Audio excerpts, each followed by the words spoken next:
ఒకవైపు బాణుడి ప్రతాపంతో ఉక్కిరిబిక్కిరి చేస్తున్న ఉక్కపోత, మరోవైపు సూర్యుడు అస్తమించగానే మొదలవుతున్న దోమల మోత. అవును, సిటీలో ఎక్కడ చూసినా దోమల దండయాత్ర కనిపిస్తోంది. దోమలతో ప్రజలకు కంటి మీద కునుకు లేకుండా పోతుంది. ఇటీవల ఎల్బీ నగర్ ఎమ్మెల్యే దేవిరెడ్డి సుధీర్ రెడ్డి దోమతెరను వేసుకొని మరీ అసెంబ్లీ మీడియా సాక్షిగా ప్రజలు ఎదుర్కొంటున్న ఇబ్బందులను ప్రభుత్వం దృష్టికి తీసుకొచ్చారు. కాగా బండ్లగూడ ఈకోపాలిటన్ గేటెడ్ కమ్యూనిటీలో ఓ సెక్యూరిటీ గార్డ్ రాత్రి సమయంలో దోమల నుంచి తప్పించుకునేందుకు ఏకంగా దోమతెరను కప్పుకొని డ్యూటీ చేస్తున్నాడంటే దోమల బెడద ఎంత ఉందో అర్థం చేసుకోవచ్చు. ఇదేమని అడిగితే దోమల తీవ్రత చాలా ఉందని, వాటి నుంచి రక్షణకే దోమతెరను కప్పుకొని విధులు నిర్వహిస్తున్నానని సదరు సెక్యూరిటీ గార్డ్ చెప్పాడు.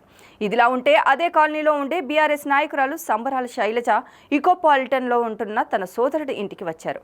ఆ సమయంలో దోమతెర కప్పుకొని విధులు నిర్వహిస్తున్న సదరు సెక్యూరిటీ గార్డ్ బాధను తెలియజేస్తూ తీసిన వీడియోను ఇన్స్టాగ్రామ్లో పోస్ట్ చేశారు.